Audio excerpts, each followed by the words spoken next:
So if you are preparing for CAT, here is a video for you. इस video में हम हर एक वो डिटेल डिस्कस करेंगे जो कैट एग्जाम से रिलेटेड है और आपको पता होनी चाहिए.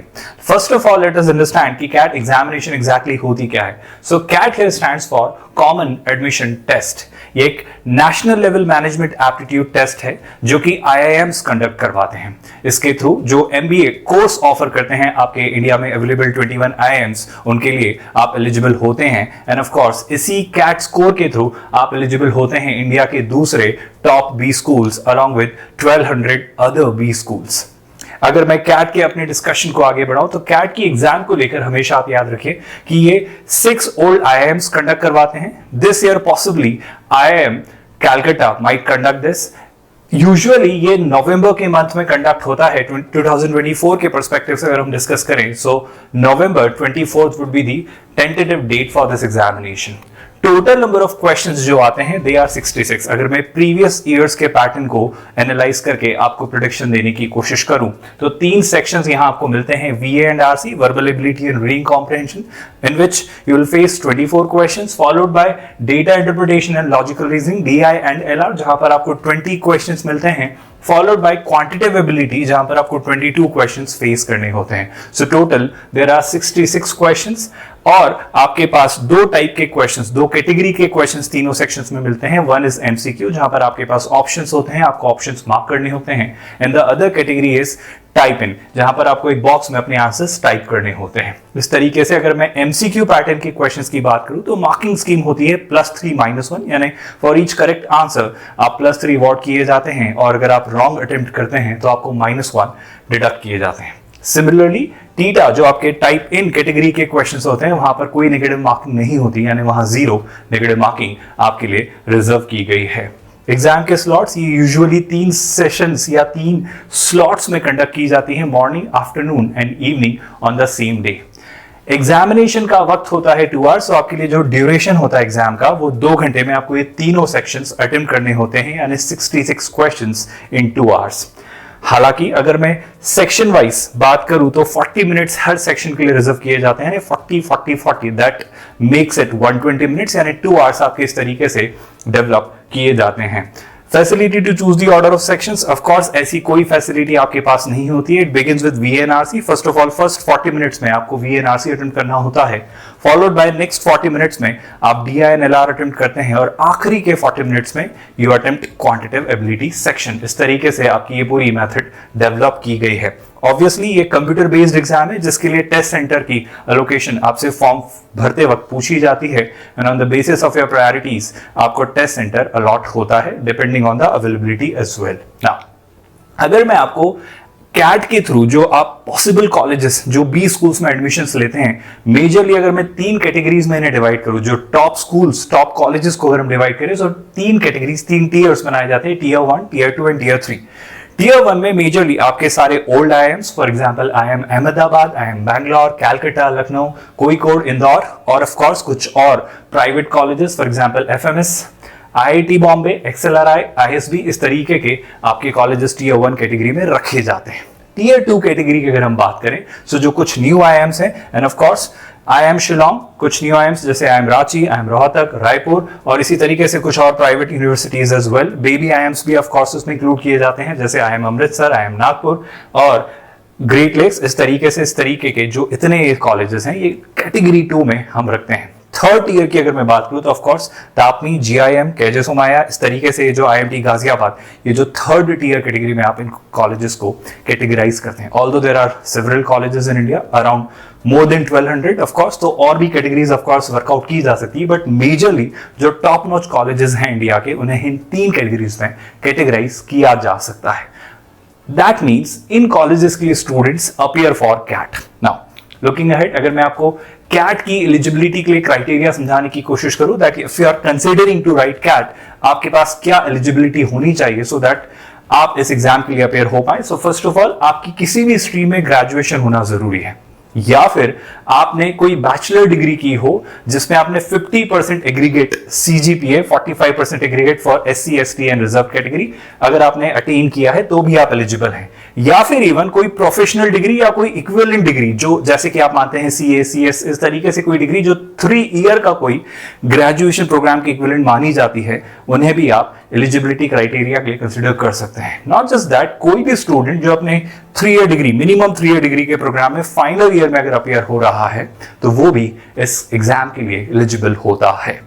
आगे अगर मैं बढ़ूं तो ये पैटर्न हम ऑलरेडी डिस्कस कर चुके हैं, that there will be 66 questions, 2 hours आपको मिलते हैं, 3 सेक्शंस होते हैं, followed by starts with of course VNRC followed by DILR और आखिरी में QA। इन तीनों सेक्शंस के लिए 40 मिनट्स हर एक सेक्शन के लिए रखे जाते हैं, +3 - 1 MCQ बेस्ड क्वेश्चंस के लिए और टीटा बेस्ड क्वेश्चंस के लिए +3 and no negative marking. VARC में 24, DILR में 20 एंड क्वांट में आपको 22 क्वेश्चंस फेस करने होते हैं। That's the pattern of this particular examination. अगर हम आगे बात करें कि एग्जैक्ट सिलेबस क्या होता है, so this picture gives you the complete syllabus की VNRC, DILR और क्वांट में क्या क्या सब्जेक्ट्स, क्या क्या टॉपिक्स, क्या क्या चैप्टर्स आपसे पूछे जाते हैं। If I were to give you a broader idea, VNRC के लिए आपके पास para summary, paragraph, analogy, statistical reasoning, इस तरीके के जो टोटल आपके पास ये रीडिंग कॉम्प्रहेंशन से रिलेटेड जो भी चीजें होती हैं, ये आपसे VNRC में पूछी जाती है। To get a good grip upon VA, I would always recommend develop reading habits. अगर आप अच्छी रीडिंग करते हैं, it's all about comprehension. Usually it is not about very good grammar या बहुत अच्छी vocab. It's more about आप comprehension कितना अच्छा करते हैं। अगर आपको रीडिंग के लिए passages दिए जाते हैं, that is more dependent on that. Now, if I talk about DINLR, यहां पर एक्चुअली आपको समझने की जरूरत है कि ऐसा कोई पैटर्न, ऐसा कोई सिलेबस कैट की किसी वेबसाइट पर अवेलेबल नहीं है। यूजुअली ये वो पैटर्न्स को या प्रीवियस ईयर्स क्वेश्चंस को देखकर एनालिसिस है जो आपके लिए क्रिएट किया गया है। सो अगर मैं DILR की बात करूं, सो यहां पर आपके पास bar charts, table graphs, interpreting the missing links, कुछ क्लॉक्स से रिलेटेड क्वेश्चंस, कैलेंडर से रिलेटेड क्वेश्चंस, अरेंजमेंट से रिलेटेड क्वेश्चंस, सिलॉजिज्म, इन चैप्टर्स पर based questions are asked from the DILR section. अगर आप क्वांट की बात करें, so quantitative ability has its own broader, एक बड़ा काफी डिस्ट्रीब्यूशन आप देखेंगे। जैसे अगर मैं बात करूं अरिथमेटिक से, तो averages, ratio, proportion, speed, time and distance. अगर आप अलजेब्रा से बात करें तो linear, quadratic, functions, progressions, and even geometry या मेंसुरेशन से आप बात करें तो ट्रायंगल्स, मेंसुरेशन, प्लेन्स, सॉलिड, इस तरीके अलग अलग फॉर्मूले। इवन ट्रिगो से आप देख लीजिए, रेशियोज, आइडेंटिटीज पूछी जाती हैं। ऑफ कोर्स मॉडर्न मैथ्स भी अब इंक्लूड किया जाता है, which means sequence and series, binomial, probability, permutation and combination. इस तरीके से ये पूरा सिलेबस आपका फॉर्म होता है, which is based on the previous years questions asked by cat.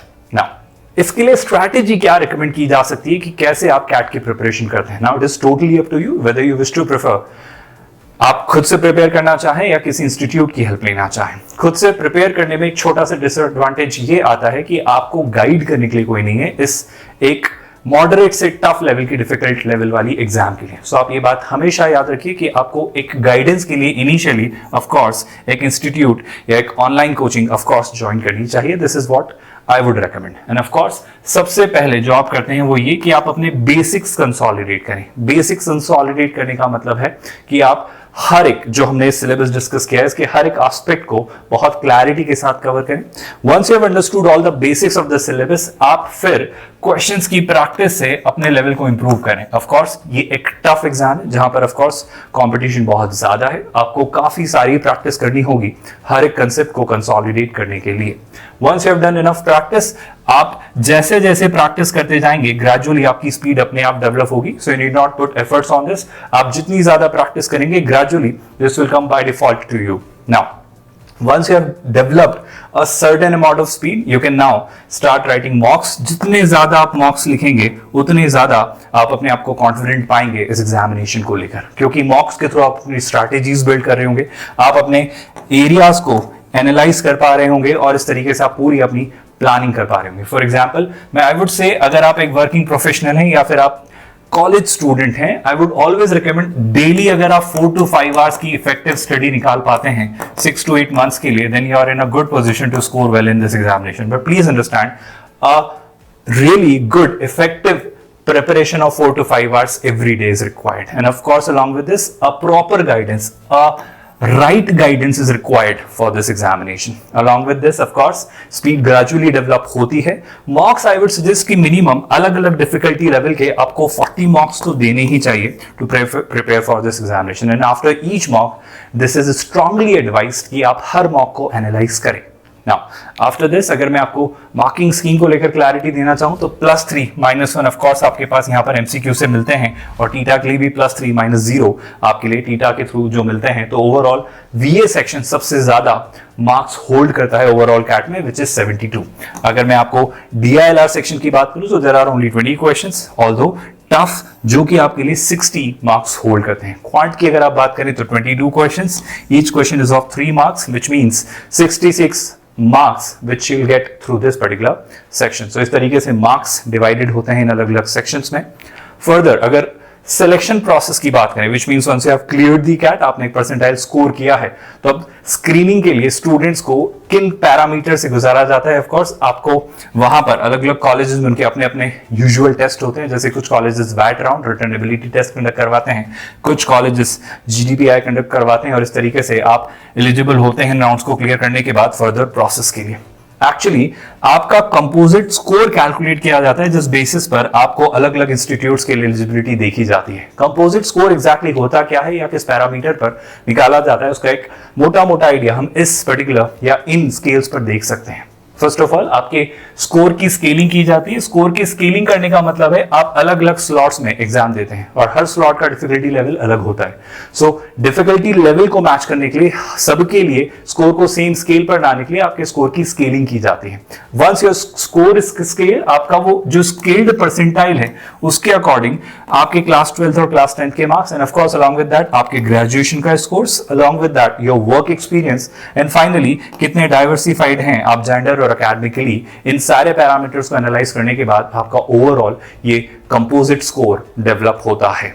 After which of course अगर हम बात करें कुछ ऑब्जर्वेशंस जो आप देखेंगे, that there is no age bar to appear for CAT, यानी आप कितनी भी एज के हो आप हमेशा कैट दे सकते हैं. ऑफ कोर्स अटेम्प्ट्स को लेकर भी कोई रिस्ट्रिक्शन नहीं है, आप कितने भी बार इस एग्जाम को अटेम्प्ट कर सकते हैं. ऑफ कोर्स यहां पर एक छोटी सी सलाह कि अगर आप 75% क्वेश्चन, एक just an observation to get a better percentile, अगर आप एटलीस्ट 75% अटेम्प्ट करते हैं इस एग्जामिनेशन में with of course high accuracy, the chances are higher कि आप 99 परसेंटाइल स्कोर करें. प्लीज अंडरस्टैंड ये एग्जाम है सिलेक्शन ऑफ क्वेश्चंस को लेकर और रिजेक्शन ऑफ क्वेश्चंस को लेकर. यहां पूरा पेपर आपको अटेम्प्ट नहीं करना है. इवन आप 75% के अराउंड भी पेपर अटेम्प्ट करते हैं with a high precision, with a high accuracy, you are in a situation to score well or rather have a good percentile at least above 98 or 99. Now, the score normalization takes place ताकि आपके पास हमेशा ये ensure किया जा सके कि किसी भी लेवल का किसी भी स्लॉट में एग्जाम पेपर आया हो, सबको सेम ट्रीट करने के लिए नॉर्मलाइजेशन की प्रोसेस होती है जिसके थ्रू आपके मार्क्स को स्केल किया जाता है. So there is CAT score और एक होता है स्केल्ड स्कोर. आफ्टर विच ये बात हमेशा याद रखिए कि सिलेबस कभी भी फिक्स नहीं किया, ना ही कभी किसी आईएम ने पब्लिश किया है.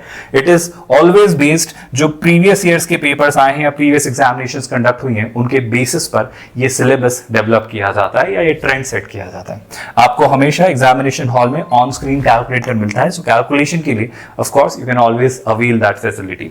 Apart from that an on screen clock is also provided to you ताकि आप हमेशा अपने टाइम को ट्रैक कर पाएं, ताकि आप अपनी प्रोसेस को देख पाएं कि कैसे आप और ऑप्टिमल वे में अपने पेपर को अटेम्प्ट कर पाएं. Of course a rough sheet is also provided in the examination hall ताकि आप अपना रफ वर्क वहां कर पाएं. एंड प्लीज अंडरस्टैंड एमसीक्यू से ज्यादा टाइम कंज्यूमिंग टीटा क्वेश्चंस होते हैं क्योंकि वहां ऑप्शंस नहीं होते. आपको पूरा क्वेश्चन सॉल्व करके एग्जैक्ट आंसर टाइप करना होता है. नाउ अगर मैं ओवरऑल एक छोटा सा आइडिया आपको देने की कोशिश करूं कि स्कोर और परसेंटाइल मोटा मोटा किस तरीके से आता है, this is not the exact data but of course around this data keeps on varying कि अगर आप overall if you score somewhere around 100 और 102 देन ऑफ कोर्स आपके चांसेस हैं कि आप अराउंड 100 परसेंटाइल आए. आई एम नॉट सेइंग कि एग्जैक्टली ऐसा होता है but somewhere around this the data revolves. Similarly अगर आप 80 के अराउंड स्कोर करते हैं which means you are in a position or a situation to get a 99 or above percentile, and on the basis of this things can be worked out. इस तरीके से आप हमेशा याद रखिए कि normalisation is a very crucial process जिसके through scaling की जाती है आपके स्कोर की। ना टॉकिंग फर्दर, कैट के अलावा there are certain different exams as well. अगर मैं डिफिकल्टी लेवल की बात करूं तो एक और एग्जाम होती है जैट, जो कि कैट से टफ होती है। ऑफ कोर्स अलग अलग इंस्टीट्यूट्स अपनी अपनी अलग अलग एग्जाम्स कंडक्ट करवाते हैं। There is another exam GMAT, जो कि एक अलग एग्जाम है अगर आप फॉरेन यूनिवर्सिटी से एमबीए करना चाहते हैं। सो ओवरऑल एक मोटा एक ब्रॉडर पर्सपेक्टिव से देखा जाए तो कैट एग्जामिनेशन जिसके थ्रू आप इंडिया की ऑलमोस्ट सारे टॉप इंस्टीट्यूट्स में एडमिशन के लिए एलिजिबल होते हैं। Apart from that please understand there are few things कि आप कैसे कैट एग्जामिनेशन में जो एडमिशन आईएम की प्रोसेस है उसके लिए कैसे फॉलो करते हैं चीजों को। जैसे सबसे पहले अराउंड अगस्त आपका रजिस्ट्रेशन शुरू हो चुका होता है। अराउंड कैट आप एग्जाम दे रहे होते हैं नवंबर के अराउंड, एंड फाइनली जनवरी में यू गेट द रिजल्ट। जनवरी के बाद, जनवरी से ही आप अपने वैट और पीआई राउंड के लिए अपने कट ऑफ के बेसिस पर, अपने स्कोर के बेसिस पर अप्लाई करना शुरू कर देते हैं अलग अलग कॉलेजेस में। डिपेंडिंग ऑन योर स्कोर और एलिजिबिलिटी, आप जिस भी कोर्सेज के लिए एलिजिबल होते हैं वहां से आपको कॉल्स आते हैं। You start appearing for those interviews, watts, pi जो भी आपके राउंड्स होते हैं, and finally in the April or in the month of April you start receiving the admission offers or admission letters. So this is how this all flows. So I hope you must have gotten a lot of clarity कि कैसे cat exam होती है, क्या होता है, क्या कैसे related चीजें हैं जो आपको पता होनी चाहिए। With that, let's call it a day here. Thank you so much.